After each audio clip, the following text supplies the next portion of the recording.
morning. Friday, blessed that it is. We are on day 33 of our Lenten lessons. Let's do this. Close our eyes. Take a deep breath in and out. Deep breath in and out.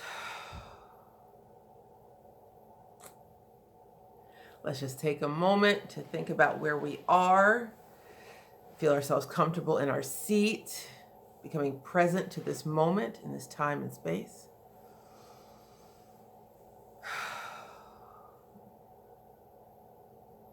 Pick up any stress in the body and mind, any cares and concerns, any dramas, any unwanted conditions. Just pick them up in your mind with the breath.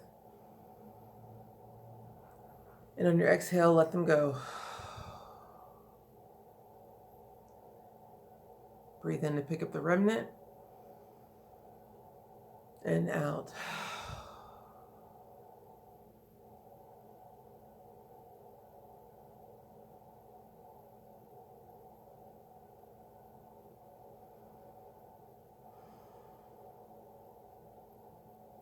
Feel your higher self get excited and happy that we're taking this time.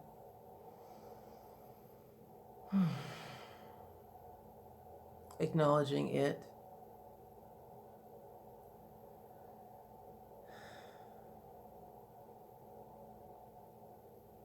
And ready to draw closer.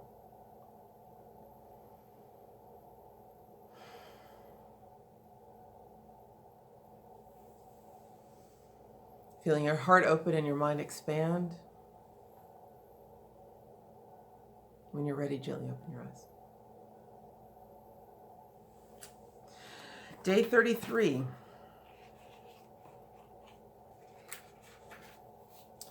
The Mount of Transfiguration. We're going to read Matthew 17, verses 1 through 13. So, Matthew 17.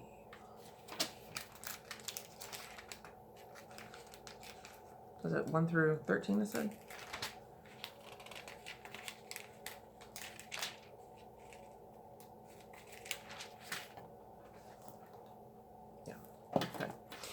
And after 6 days, Jesus taketh Peter, James, and John his brother, and bringeth them up into a high mountain apart, and was transfigured before them. And his face did shine as the sun, and his raiment was white as the light.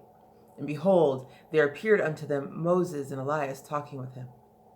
Then answered Peter and said unto Jesus, Lord, it is good for us to be here. If thou wilt, let us make here 3 tabernacles, one for thee, and one for Moses, one for Elias. And while he yet spake, behold, a bright cloud overshadowed them. And behold, a voice out of the cloud, which said, This is my beloved Son, in whom I am well pleased. Hear ye him. And when the disciples heard it, they fell on their face and were sore afraid.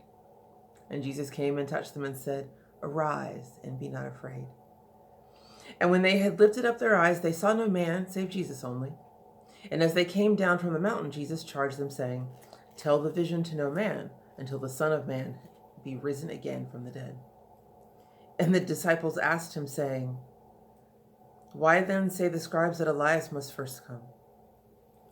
And Jesus answered and said unto them, Elias truly shall first come and restore all things.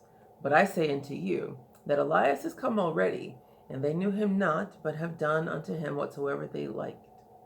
Likewise shall also the Son of Man suffer of them.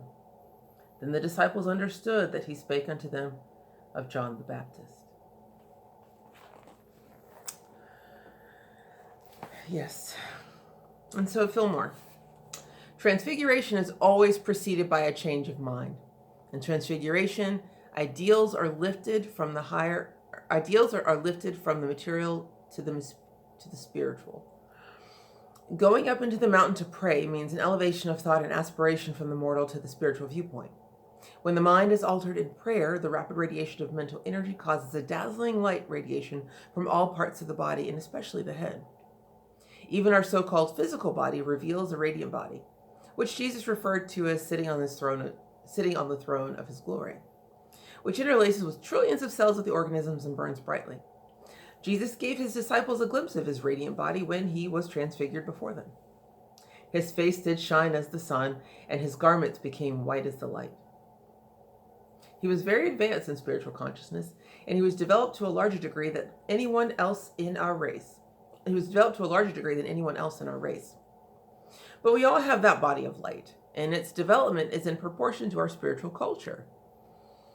Jesus did not go down to corruption, but by the intensity of his spiritual devotion, transformed every cell in his innate divine light and power. No.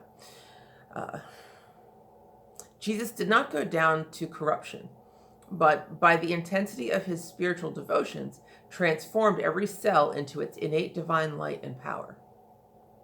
When John was in the spirit of devotion, Jesus appeared to him and said, "His eyes were as a flame of fire, and his feet like unto burnished brass." Jesus lives today in that body of glorified light in the kingdom that interpenetrates the earth and its environment. Jesus is my way shower. In his name, let us affirm.